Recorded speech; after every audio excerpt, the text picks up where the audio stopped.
Good morning.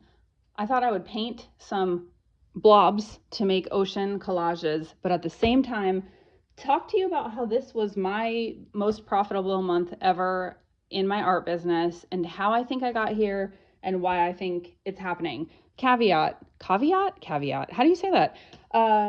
It is very hard for me to paint and talk at the same time, so I may lose my train of thought several times throughout this presentation, so just be prepared. And I also didn't prepare any talking points whatsoever. Before I say that, so I am going to be painting sections for these tiny frames because I want to make more ocean paintings, mini ocean paintings, because they keep selling out in my shop, which is a good problem to have. Okay. Yes, I had the most profitable month ever in my art business. I started making art again around 2016 when I was in my 30s.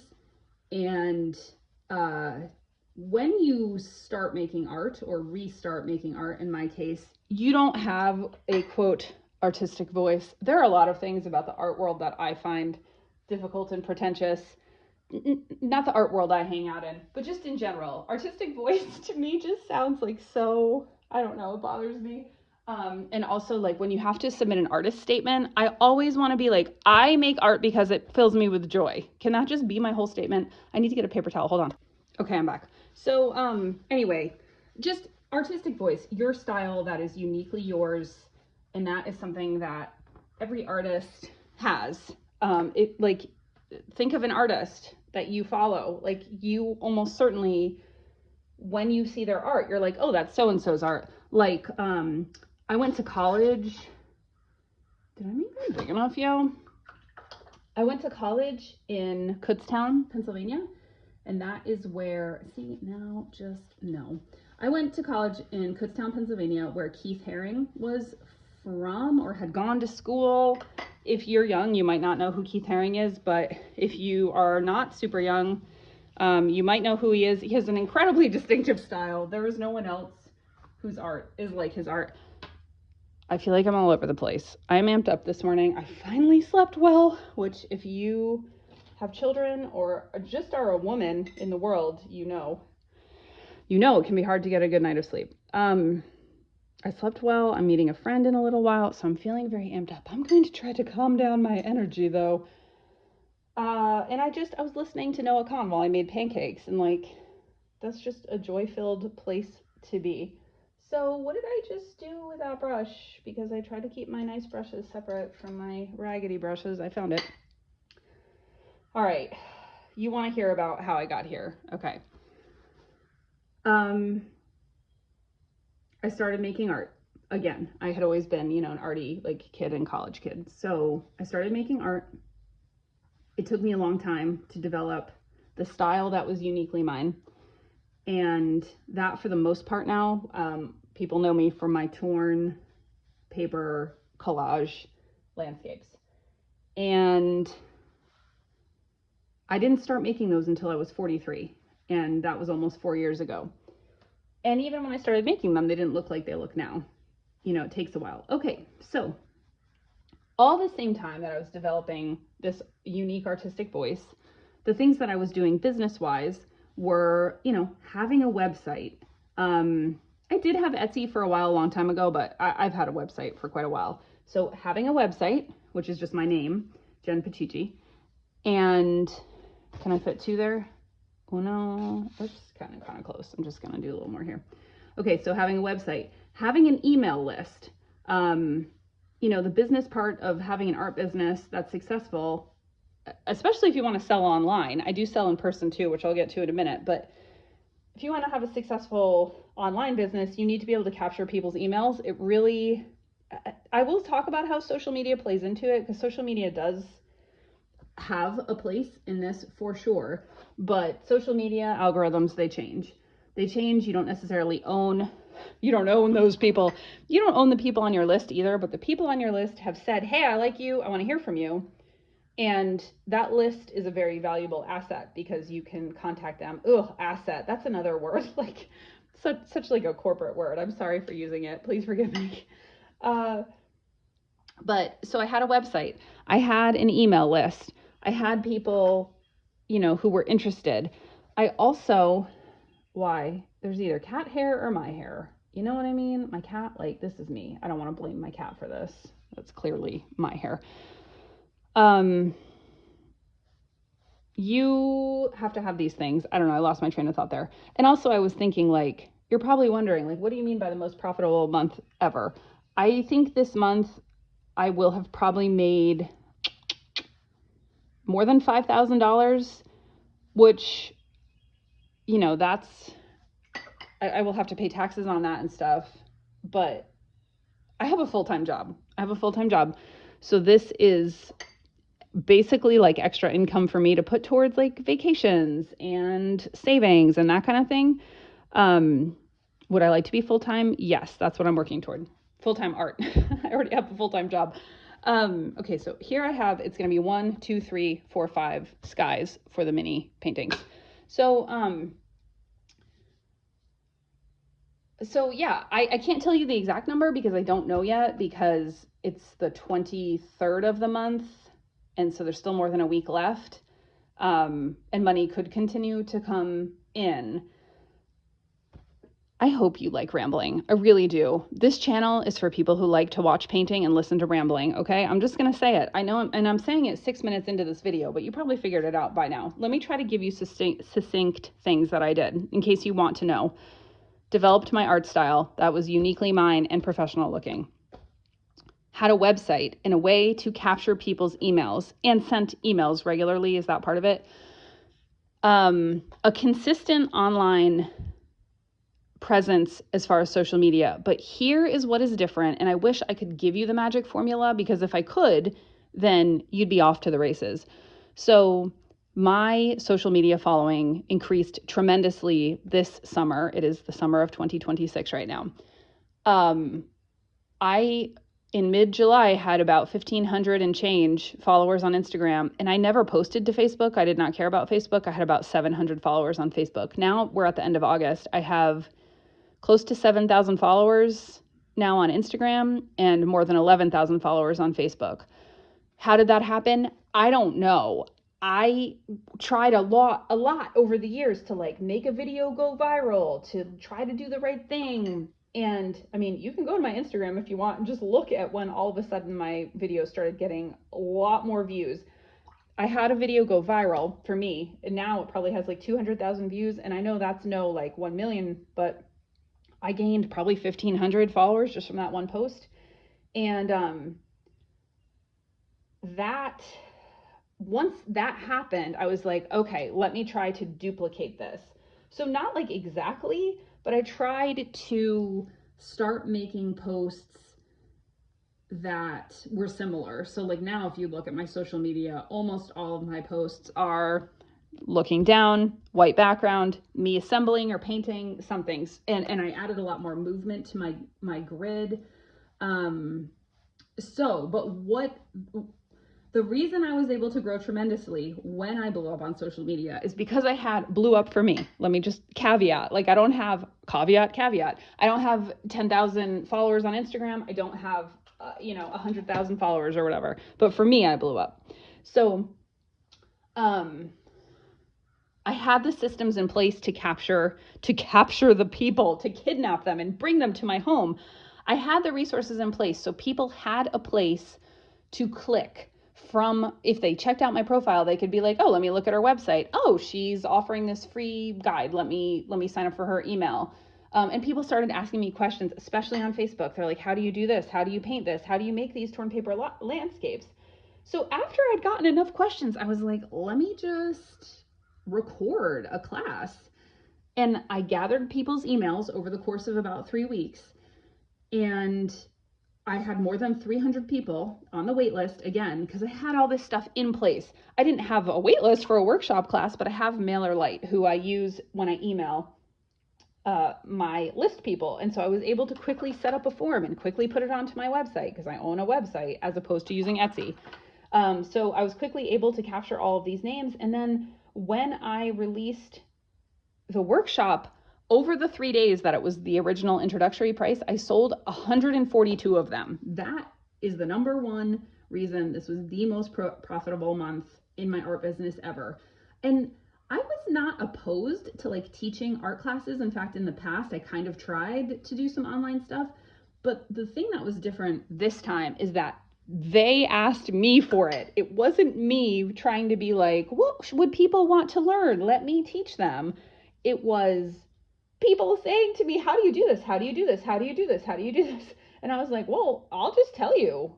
Here, let me put this together. So I made this like 95-minute, it's broken up into a bunch of different videos. I made this like 95-minute class where I'm like, here are all of the supplies I use. Here's exactly how I do this. Here's how I do this. This is how I do this. This is how I tear the paper. Like I made the class. And the response to it has been overwhelmingly positive. I did have one person who wanted a refund. I don't want to lie to you. I just think wasn't the right audience for it, and it did hurt me deeply inside because I take everything personally, but it did help me.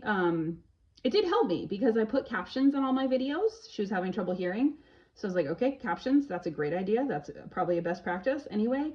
And I made it more clear on my sales page that like, I'm not teaching you a paint by number, like mix one portion of this paint with this paint to have this color and do it like this.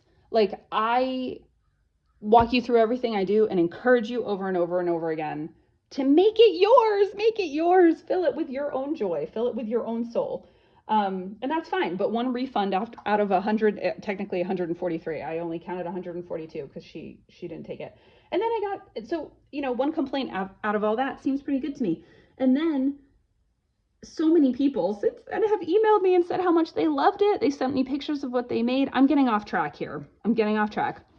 So I had my best month ever because I managed to get a lot more attention on social media. But getting attention on social media is not enough. You need to have, or I needed to have, it could be different. I needed to have that structure in place. I needed to have the website. I needed to have a way for people to reach me. I needed to have assets for people. So people have also been buying paintings. I forgot to mention the other thing that happened is I already was scheduled to release a collection of ocean paintings, some two bigger, two smaller, and then some minis.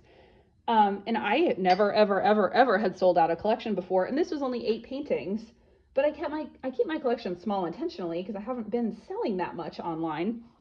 This collection sold out. So I probably made $1,000 from that because these were not expensive paintings. So that helped my bottom line this month too. So develop your own style. I mean, start now. If you're making art, I mean, post it now. If you go way back on my Instagram, I have deleted a lot of stuff because it was so cluttered, but like I made a million different kinds of art and it was not pretty. Not the art was kind of pretty, but like everything looked kind of orange. I had an old iPhone back then. We all did. So develop your own style, start being your authentic self and posting online. Tell people when you have a painting for sale. I do release in collections for the most part now, and put that infrastructure in place so that when you blow up, because if you had a video that got 1 million views and you don't have any way to capture their email or like anything to sell them, then that just like dissipates. I can give you an example of this. Back before I did my art business, I have a master's degree in health education, health sciences, and I had done like this life coaching course, and I was like, oh, I'm interested in doing health coaching. So I was writing a lot of articles and submitting them and trying to get them published like online to get people to my website. And I actually pitched an article to Huffington Post way, way, way back in the day. This was in like 2014 before they are what they are now. And they like allowed submissions and stuff. That article got a bazillion views, and like even Ariana Huffington, I think, like shared it on Twitter or something. Like, but I didn't know that I could put my website in my bio. So like you could see my name, but you would have to seek me out in order to find my website and information. So like I didn't have the structure in place. And honestly, I think that was a blessing in disguise because health coaching is not really what I wanted to do. Art is what I wanted to do, but I didn't realize that yet. So I had my best month because I showed my art authentically. because I was me authentically, because I had everything in place, because I am not going to lie, because I got lucky. I got lucky that something finally took off. For years, I would hear the like art guru type people that I follow, and I don't mean that in a negative sense. I would hear them, I know I'm not going to like this color later. I would hear them talking about social media, how important it is, et cetera, but I just couldn't quite get it to work. And I wish I could give you the secret formula, but I would say keep trying. If you hate making videos and stuff, don't do it. I don't know. I like making videos. So for me, it's fun. And I do want to say, over the years, I have art in retail space. I live in Western North Carolina. There's a pretty big art scene here. I have art at 5. Well, let's say 4.5, because the one place isn't in Western North Carolina and I haven't really sent anything to them lately. So I have art in 4 retail spaces. And for the most part, they're not like super, super profitable. Like I might make one of them, which is Woolworth Walk in downtown Asheville, if you're ever there. That is my biggest money maker by far. Tons of people go there. It is very well established. And I have a wall upstairs right near the bathroom. So people, like, if they're on their way to the bathroom, they'll see it. And it's just a good location.